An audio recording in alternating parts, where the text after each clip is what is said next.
Ya, ketika kita menjadi negara yang selalu konsumtif ya atau menjadi negara konsumen, maka posisi tawar kita dalam ekonomi politik internasional menjadi lemah. Ya, bayangkan kalau kita bisa atau mengelola semua itu. Nah, ini akan mempengaruhi ekonomi politik internasional.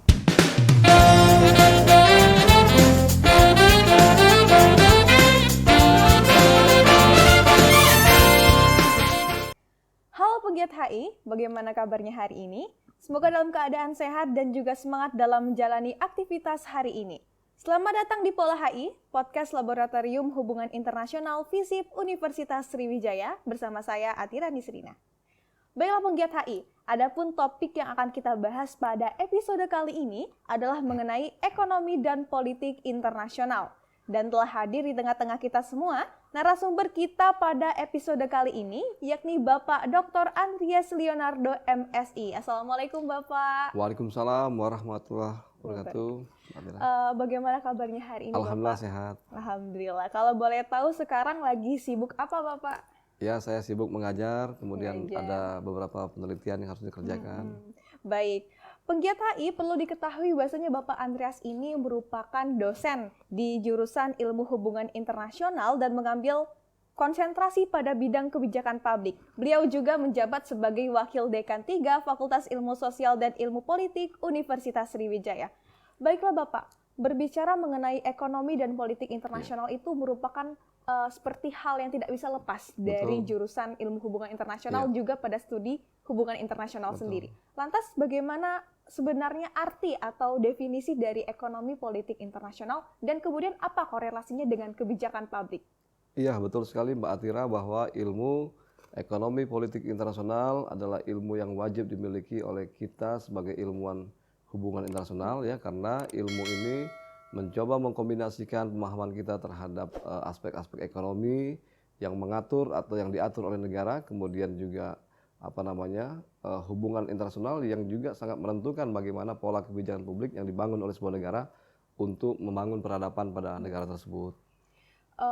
Kalau boleh dijelaskan sedikit Bapak, bagaimana keeratan hubungan antara kebijakan publik kemudian dengan situasi atau situasi dan kondisi dari ekonomi politik internasional? Iya, kita pahami bahwa sebuah negara atau peradaban dunia itu sangat tergantung dengan kemajuan sebuah negara, begitu kan? Nah, di Indonesia misalnya kita sangat paham bahwa negara kita ini adalah sebuah negara yang kategori negara berkembang, ya, developing countries yang memang saatnya kita untuk maju. Namun yang paling penting adalah bagaimana disiplin ilmu ekonomi politik nasional ini bisa dimainkan di Indonesia sehingga nanti memiliki dampak bagi Indonesia untuk merubah status negaranya. Ya, saya pikir Mbak Tira kita juga sudah jenuh.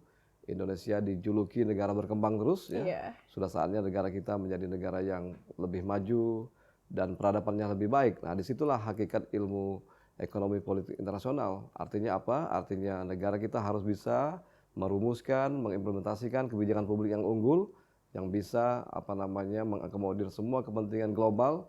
Kemudian kita bisa mandiri, lebih sejahtera dan bisa mengedepankan tujuan daripada bernegara ini, yaitu kesejahteraan masyarakat.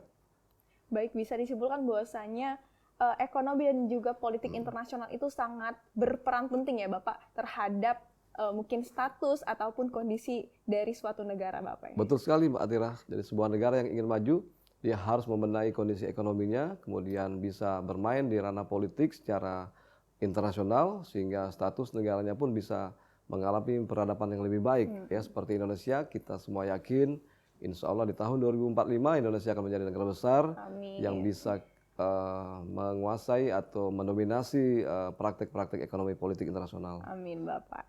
Semoga Indonesia kemudian bisa menjadi negara maju ya Bapak. Kemudian sebenarnya apa state of art dari disiplin ekonomi dan juga politik internasional ini Bapak?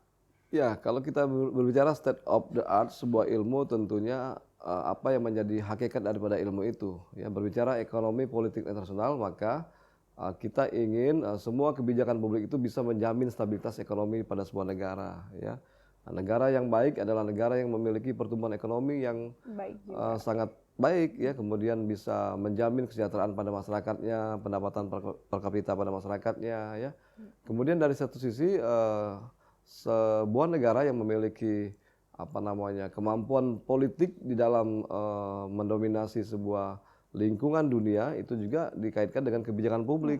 Ya, artinya mereka bisa menjamin bahwa stabilitas politik, ya, kebijakan yang dirumus itu bisa mempengaruhi kebijakan internasional. Jadi menurut saya ekonomi dan politik internasional ini sangat penting dipahami kemudian dipraktekkan bagi negara kita agar kita bisa lebih sejajar dan setara dengan negara-negara lain. Kemudian boleh Bapak berikan contoh atau Bapak jelaskan sedikit. Kemudian bagaimana cara situasi ekonomi dan juga politik internasional itu akhirnya mempengaruhi, contohnya di Indonesia sendiri terhadap kebijakan-kebijakan publiknya. Iya, untuk contoh misalnya kita sangat tahu bahwa Indonesia ini adalah negara keempat yang memiliki penduduk terbesar di dunia, ya, dari sisi sumber daya manusia. Ya, ketika kita menjadi negara yang selalu konsumtif, ya, atau menjadi negara konsumen, maka posisi tawar kita dalam ekonomi politik internasional menjadi lemah. Ya, coba Mbak Atira bayangkan kalau seandainya Indonesia menjadi negara produsen, yang mana sumber daya manusianya bisa melakukan ekonomi kreatif, ya, pemerintahnya mensupport kebijakan publik yang unggul, ya. Bayangkan kita bisa menjadi negara produsen yang sangat besar sehingga kita bisa dikatakan negara nomor 2, nomor 1, kemudian bisa mempengaruhi ekonomi politik global, ya. Nah, itu dari satu sisi sumber daya manusia. Nah, misalnya lagi kita contohkan misalnya di sumber daya alam, ya. Kita semua tahu bahwa Indonesia sangat kaya dengan sumber daya alam, ya. Kita punya natural gas, ya, kita punya pertanian yang kuat, ya, kita punya komoditi perkebunan yang sangat luar biasa, ya. Nah, ini semuanya kan masih dikelola secara sepihak oleh kita sebagai pengelolaan bahan baku, ya. Bayangkan kalau kita bisa atau mengelola semua itu dengan regulasi dan kebijakan yang khusus sehingga Indonesia bisa menjadi negara penyedia, tidak lagi pemasok atau pengimpor bahan baku, tetapi kita produsen, ya. Nah, ini akan mempengaruhi ekonomi politik internasional. Kemudian menurut Bapak sendiri, apakah kebijakan publik di Indonesia mengenai seperti penanganan situasi dan juga ekonomi politik internasional itu sudah cukup baik? Iya, yang perlu kita update adalah semua regulasi-regulasi, ya. Pemerintah hari ini sudah melakukan undang-undang Cipta Karya, ya. Cipta Kerja, ya, yang tentunya itu memberikan dampak internasional bagi perkembangan investasi dunia, ya. Nah, itulah contohnya saya pikir Mbak Atira, kita ke depan harus memiliki semangat yang tinggi dalam hal pelayanan publik, ya. Negara kita harus bisa menjamin datangnya investor, ya, kemudian bersahabat dengan negara-negara lain sebagai partnership governance, ya, sehingga kita bisa merumuskan kebijakan publik yang unggul. Intinya, membangun dan membesarkan Indonesia ini butuh partnership governance, ya, butuh kolaboratif governance, ya, dan kita bisa lakukan itu dengan negara-negara lain, khususnya negara tetangga dan negara besar lainnya, begitu. Kemudian Bapak, salah satu bisa dibilang dampak negatif dari diciptakannya Undang-Undang Cipta Kerja itu adalah praktek dumping, di mana harga barang dari luar negeri itu lebih murah dibandingkan harga dari barang lokal. Lantas bagaimana cara pemerintah menangani kasus tersebut? Iya, liberalisasi melalui Undang-Undang Cipta Kerja itu memang memiliki dampak yang luas bagi kita, ya, sehingga kita akan dibanjiri oleh produk-produk luar atau impor yang akan kita konsumsi. Namun menurut saya sebagai warga negara Indonesia yang baik, kita harus memiliki rasa kecintaan terhadap produk dalam negeri. Disitulah nasionalisme kita sebagai warga negara dituntut, ya. Kita harus mencintai produk dalam negeri kita. Kita juga sangat menyadari bahwa upaya-upaya ekonomi kreatif juga berlangsung di negara ini. Ya, contoh misalnya masalah souvenir, ya, kuliner, kemudian konveksi itu menjadi kegiatan ekonomi terbesar kita, ya. Nah, bagaimana di sini kita menempatkan posisi kita sebagai warga negara yang memang proaktif untuk mencintai produk dalam negeri, ya, walaupun kita kedatangan jenis-jenis barang dari luar. Nah, nasionalisme kita dalam ekonomi politik internasional juga harus diperkuat, ya, dalam rangka memajukan negara kesatuan Republik Indonesia ini. Selain itu Bapak, apakah ada kebijakan-kebijakan khusus yang bisa dibuat pemerintah dalam menangani ataupun seperti mengantisipasi terjadinya praktik dumping agar tidak mendominasi pasar Indonesia di kemudian hari? Ya, saya pikir langkah-langkah hukum itu harus dilakukan ya, karena kita banyak sekali kekayaan alam kita, kemudian kekayaan ekonomi kreatif kita, itu semuanya saya pikir harus kita label dengan hak paten ya. Seperti empek-empek Palembang itu harus kita label dalam kekayaan hak kekayaan intelektual kita ya, sehingga tidak bisa diganggu oleh lingkungan global ya. Saya pikir begitu. Semua produk dalam negeri, hasil karya dalam negeri itu harus dilabel secara hukum sehingga bisa mempengaruhi negara-negara lain untuk tidak mengganggu kekuatan ekonomi kita.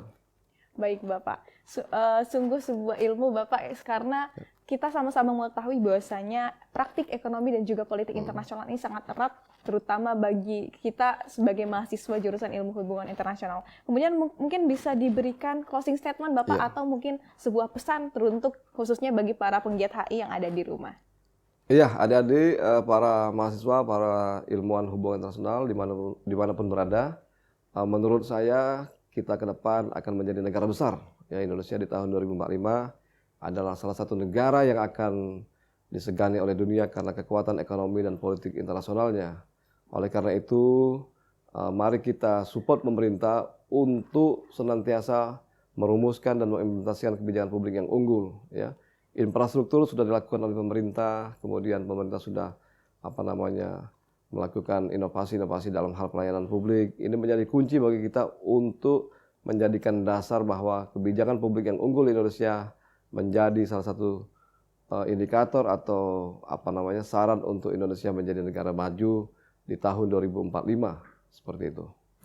Baiklah penggiat HI, jawaban tadi sekaligus menjadi jawaban terakhir pada episode kali ini. Saya ucapkan terima kasih kepada Bapak Andreas yang telah hadir dan juga membagikan ilmu kepada penggiat HI sekalian. Dan bagi para penggiat HI yang masih kepo, yang masih penasaran dengan episode-episode berikutnya, bisa banget untuk mengunjungi IG kita di @labhiunsri, dan juga agar tidak ketinggalan episode berikutnya, jangan lupa untuk subscribe channel YouTube Lab HI Unsri. Terima kasih telah menyimak Pola HI episode kali ini. Sampai berjumpa di episode berikutnya. Bye-bye!